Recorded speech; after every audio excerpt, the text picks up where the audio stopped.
अस्सलाम वालेकुम एवरीवन। जब भी कोई इंसान बिजनेस या कारोबार शुरू करता है तो उसका मकसद सिर्फ एक ही होता है, पैसे बनाना या प्रॉफिट कमाना। अब ये प्रॉफिट सिर्फ उसी वक्त कमा सकता है जब वो अपनी हर एक लेन देन का या फाइनेंशियल ट्रांजैक्शन का प्रॉपर रिकॉर्ड या हिसाब किताब रखे कि कौन सी चीज़ कहाँ से खरीदी, कहाँ बेची, कितने में बेची और कितना खर्चा आया।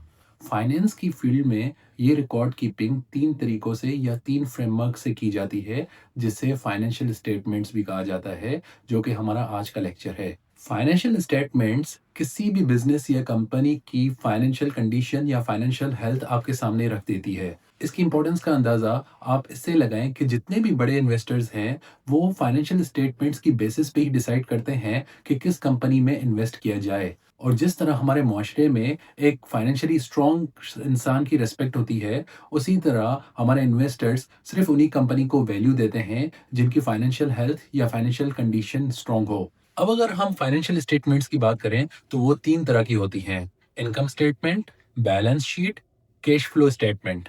इन तीनों स्टेटमेंट्स का एक सेपरेट और डेडिकेटेड मकसद है। आज के लेक्चर में हम लोग इन तीनों का एक ब्रीफ सा ओवरव्यू करेंगे एक एग्जाम्पल के साथ, और फिर अगले आने वाले लेक्चर्स में हम एक एक स्टेटमेंट के एक एक एलिमेंट को सेपरेटली डिस्कस करेंगे।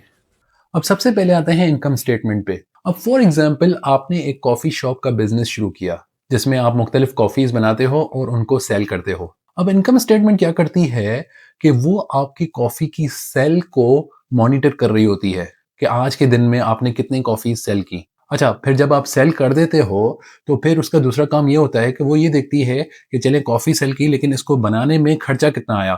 मतलब जो आपने इसमें कॉफ़ी बीन्स डाले, जो दूध आपने उसमें डाला, जो शुगर उसमें डाली, इन सब का खर्चा मिला के तो उसमें खर्चा कितना आया। तो पहले वो क्या करती है कि कॉफ़ी कितनी सेल हुई, जिसे रेवेन्यू भी कहा जाता है, और फिर ये बताती है कि इसको बनाने में खर्चा कितना आया। फिर जब आप ये खर्चा कर लेते हो, तो उसके बाद उस ज़ाहिर-सी बात है जिस कॉफ़ी की मशीन में आप वो बना रहे हो कॉफ़ी, वो बिजली इस्तेमाल करती है, तो उसमें बिजली का बिल का भी खर्चा होता है। फिर जो वो कॉफ़ी बना रहा है वर्कर, उसको सैलरी भी देनी होती है, तो वो खर्चा भी आपका जो है ट्रैक कर रही होती है इनकम स्टेटमेंट। और फिर जब आप बना देते हो, तो ज़ाहिर-सी बात है आपको मार्केटिंग का भी खर्चा करना पड़ता है ताकि लोगों को पता चले कि यहाँ पे एक कॉफ़ी शॉप भी है। तो इन द एंड फिर आप जब वो सेल करते हो और इसमें से ये खर्चे सारे निकालते हो, तो आपको जो प्रॉफ़िट बचता है, तो आपको गवर्नमेंट को भी कोई टैक्सेस देनी होती हैं, और फिर इन द एंड आपके पास प्रॉफ़िट या लॉस होता है। तो इनकम स्टेटमेंट को प्रॉफ़िट और लॉस स्टेटमेंट भी कहा जाता है। इस स्टेटमेंट की बात ये है कि ये सिर्फ़ 1 साल के लिए, पीरियड ऑफ टाइम के लिए जो है वो वैलिड होती है।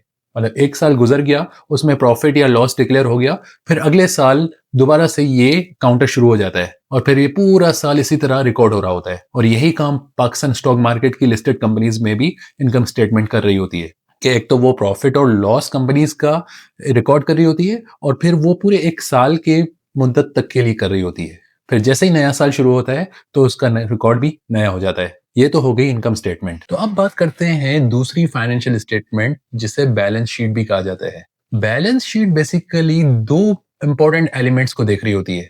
एक है एसेट्स, असासा, मिल्कियत, और दूसरा होता है कि sources of funding of those assets, कि किसी भी कंपनी के जो एसेट्स बने, वो बने किस तरह, उसमें पैसा जो लगा वो किसका था। अब फॉर एग्जांपल उसी कॉफ़ी शॉप की बात करें, तो कॉफ़ी शॉप को बनाने के लिए ज़ाहिर-सी बात है एक मशीन आई होगी, कॉफ़ी मशीन। फिर पूरा फर्नीचर आया होगा जहाँ पे लोग बैठ के कॉफ़ी पीते हैं। फिर पूरा एक रेस्टोरेंट या शॉप होगा जो कि या तो रेंट पे होगा या तो ओनर ने खुद लिया होगा। तो ये जितने भी कॉफ़ी मशीन्स या जो फर्नीचर या जो शॉप है, वो आ गया एसेट्स।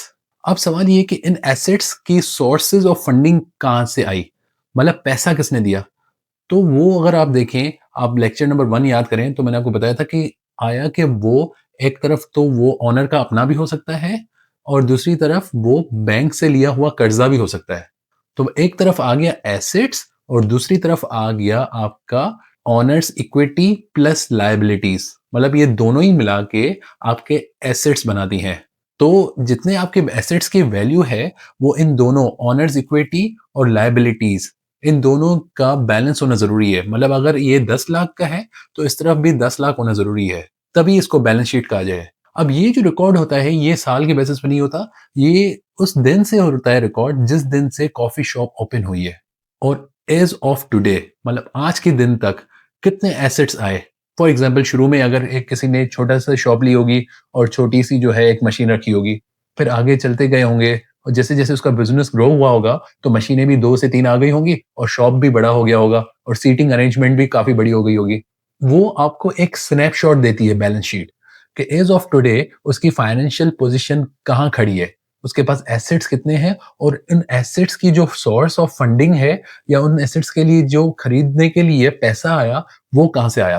तो ये आपकी हो गई बैलेंस शीट। अब जो तीसरी स्टेटमेंट है उसे कहा जाता है कैश फ्लो स्टेटमेंट। अब आप सोच रहे होंगे कि जब हमारे पास इनकम स्टेटमेंट है, जो कि प्रॉफिट और लॉस को ट्रैक और रिकॉर्ड कर रही है, तो फिर कैश फ्लो स्टेटमेंट की ज़रूरत क्या है? तो मैं आपको इसका क्लियर करता चलूँ कि ज़रूरी नहीं कि अगर किसी भी कंपनी को 1 लाख रुपए का प्रॉफिट हुआ हो, तो वो 1 लाख कैश भी उनके पास हो। बाज़ औक़ात जितनी भी बड़ी-बड़ी कंपनीज़ हैं, वो क्रेडिट पे भी काम कर रही होती हैं। इसका मतलब ये है कि वो अपनी सर्विसेज़ या अपनी प्रोडक्ट तो वो सेल कर चुकी होती हैं, लेकिन उनके पैसे उनको काफ़ी टाइम बाद मिलते हैं। तो जब वो जो प्रोडक्ट सेल कर देते हैं ना, तो वो इनकम स्टेटमेंट में तो रिकॉर्ड कर देते हैं, लेकिन कैश फ्लो स्टेटमेंट में वो सिर्फ़ तभी रिकॉर्ड करते हैं, जब उन्हें पैसे मिलते हैं कैश की फ़ॉर्म में। इसी तरह जो पैसे कोई भी कंपनी फॉर एग्ज़ाम्पल अगर कॉफ़ी शॉप की एग्ज़ाम्पल लें और वो कॉफ़ी की मशीन में लगा रहे हैं, तो कैश आउटफ्लो जितना भी होता है, वो भी कैश फ्लो स्टेटमेंट में रिकॉर्ड हो रहा होता है। और इसी तरह अगर कंपनी को कहीं से पैसे आते हैं, फॉर एग्ज़ाम्पल बैंक से अगर उसने लिए वो पैसे या उसके ओनर ने जो पैसे उसको दिए, तो वो भी जो इनफ्लो है पैसे का, वो भी कैश फ्लो स्टेटमेंट में रिकॉर्ड हो रहा होता है। In short cash flow statement आपकी कैश की मूवमेंट देख रही होती है। तो मुझे उम्मीद है कि आपको ये तीनों फाइनेंशियल स्टेटमेंट्स समझ आई होंगी।